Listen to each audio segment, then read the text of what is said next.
देशामध्ये महाराष्ट्राचा परकीय थेट गुंतवणूकमध्ये पहिला नंबर आहे। महाराष्ट्राची प्रगती गेल्या 3 वर्षांमध्ये एकदम झपाट्याने आपण बघत आहोत आणि महाराष्ट्राचे मुख्यमंत्री दोन्ही मुख्यमंत्री म्हणजे आदरणीय एकनाथराव शिंदे साहेब यांनी 2.5 वर्ष कॉमन मॅनचं हे सरकार आहे म्हणून एक महाराष्ट्रामध्ये ओळख निर्माण केली। एवढ्या मोठ्या प्रमाणामध्ये परकीय गुंतवणूक महाराष्ट्रामध्ये आली आणि सर्वसामान्य माणसाला असा आत्मविश्वास निर्माण झाला की नाही हे सरकार आमच्यासाठी काम करत आहे। लोककल्याणाच्या योजना भरमसाठ आणल्या आणि त्या लोककल्याणाच्या योजनेच्या माध्यमातून आज अशी परिस्थिती आहे की 232 आमदार हे युतीचे निवडून आले आणि असा झपाट्याने विकास होत असताना एकीकडे महाराष्ट्रामध्ये काही भागाचा विकास होतोय सभापती महोदय आणि काही भागामध्ये बॅकलॉग निर्माण होतोय। माझी विनंती आहे शासनाला सुद्धा, कारण याच्या पूर्वीच्या राज्यकर्त्यांनी पश्चिम महाराष्ट्राचा विकास केला, फार मोठ्या प्रमाणात पश्चिम महाराष्ट्राचा विकास झाला। आता आदरणीय देवेंद्रजींच्या नेतृत्वाखाली सुरुवातीला विदर्भामध्ये जो बॅकलॉग निर्माण झाला होता तो बॅकलॉग भरून काढण्याचं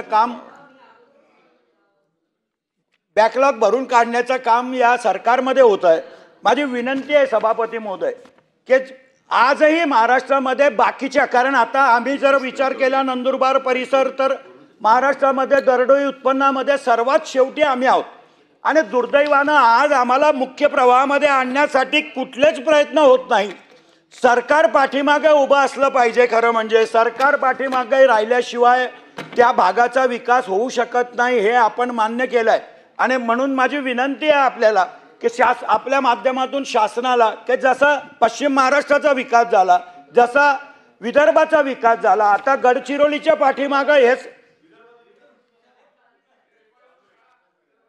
जसा पश्चिम महाराष्ट्राचा झाला रडू नका जसा आता गडचिरोलीच्या मागं सरकार भक्कमपणे उभं आहे आणि एवढ्या मोठ्या प्रमाणामध्ये उद्योग गडचिरोली सारख्या या आदिवासी जिल्ह्यामध्ये निर्माण होतात आहे।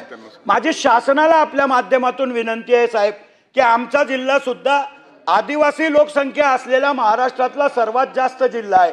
दरडोई उत्पन्नामध्ये आमचं उत्पन्न अत्यंत अल्प आहे आणि जोपर्यंत शासन कुठल्या उद्योगांना हमी देणार नाही, संरक्षण देणार नाही तर आमच्या भागामध्ये सुद्धा उद्योगधंदे उभे राहणार नाही आणि जोपर्यंत उद्योग उभे राहत नाही तोपर्यंत त्या परिसराचा विकास होऊ शकत नाही असं आम्हाला सुद्धा अनुभवलं आहे आणि म्हणून माझी तुमच्या माध्यमातून शासनाला विनंती आहे की जो एक बॅकलॉग आता महाराष्ट्रामध्ये निर्माण होतोय, काही भाग वंचित राहतात आहे, काही भागाचा झपाट्याने विकास होतोय, तर अशा वेळेला महाराष्ट्राचा समतोल विकास साधला कसा जाईल त्याच्यासाठी प्रयत्न केले पाहिजे। माझी दुसरी विनंती आहे साहेब दरेकर साहेब, तुम्ही फक्त कोकणाचं बोललात। महाबळेश्वरच्या नंतर महाराष्ट्रामध्ये 2 नंबरचं थंड हवेचं ठिकाण आहे तोरणमाळ। आज सापुताऱ्यामध्ये काही नाही आहे सभापती महोदय, सभापती महोदय सापुताऱ्यामध्ये काहीच नाही आहे, पण सापुताऱ्याचं गुजरातचं सरकार सापुताऱ्याच्या मागे भक्कमपणे उभं आहे। सापुताऱ्याची एवढी मोठी जाहिरात होते आणि त्याच्यामुळे पर्यटक तिथे येतात। आमच्या तोरणमाळमध्ये निसर्गाने सगळं काही दिलंय पण दुर्दैवानं आमचं सरकार तोरणमाळच्या विकासासाठी कटिबद्ध नाही आणि म्हणूनच तोरणमाळ आजही विकासापासून वंचित आहे आणि अशा वेळेला माझी विनंती आहे सभापती महोदय आपल्या माध्यमातून शासनाला की तोरणमाळच्या सर्वांगीण विकासासाठी शासनाने लक्ष दिलं पाहिजे। निसर्गाने एवढी सुंदर अशी परिस्थिती त्या आमच्या सातपुड्यामध्ये निर्माण केलेली आहे परंतु त्या परिस्थितीचं आम्ही सोनं करत नाही आणि याच्यासाठी थोड्याफार अडचणी दूर करायच्या। आत्ता आमचे मंत्री आदरणीय शंभूराज देसाई साहेबांनी केंद्राला एक प्रस्ताव तोरणमाळच्या विकासासाठी पाठवण्याचा निर्णय घेतला। त्या मीटिंगमध्ये 100 कोटीचा प्रस्ताव केंद्र सरकारला पाठवणार आहेत। मी शासनाचं अभिनंदन करतो की शासनाने एक चांगला निर्णय घेतलेला आहे। माझी विनंती दुसरी अशी आहे दरेकर साहेब आदरणीय अमित भाईंच्या मार्गदर्शनाखाली देशामध्ये सहकाराची निर्मिती झाली। आता आमचा जिल्हा 98 मध्ये निर्माण झाला, नंदुरबार जिल्ह्याची निर्मिती 98 मध्ये झाली आहे आजही धुळे आणि नंदुरबार जिल्हा मध्यवर्ती बँक एकत्र आहेत.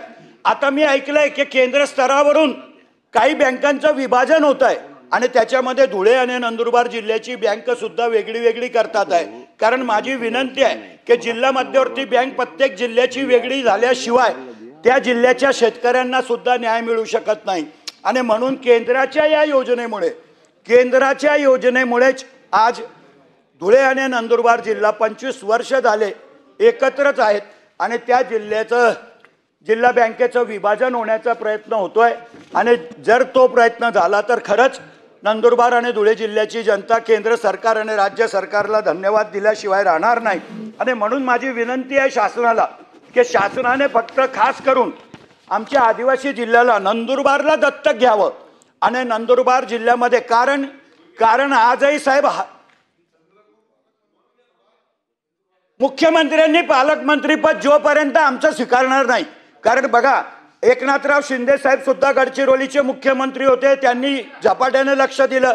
आज देवेंद्रजी सुद्धा गडचिरोलीचे पालकमंत्री आहेत, त्याच्यामुळेच गडचिरोलीचा विकास होत आहे. आणि जोपर्यंत मुख्यमंत्री आमचे पालकमंत्री होत नाही तोपर्यंत आमचा विकास होणार नाही अशी शंका आता आमच्या मनामध्ये व्हायला लागली.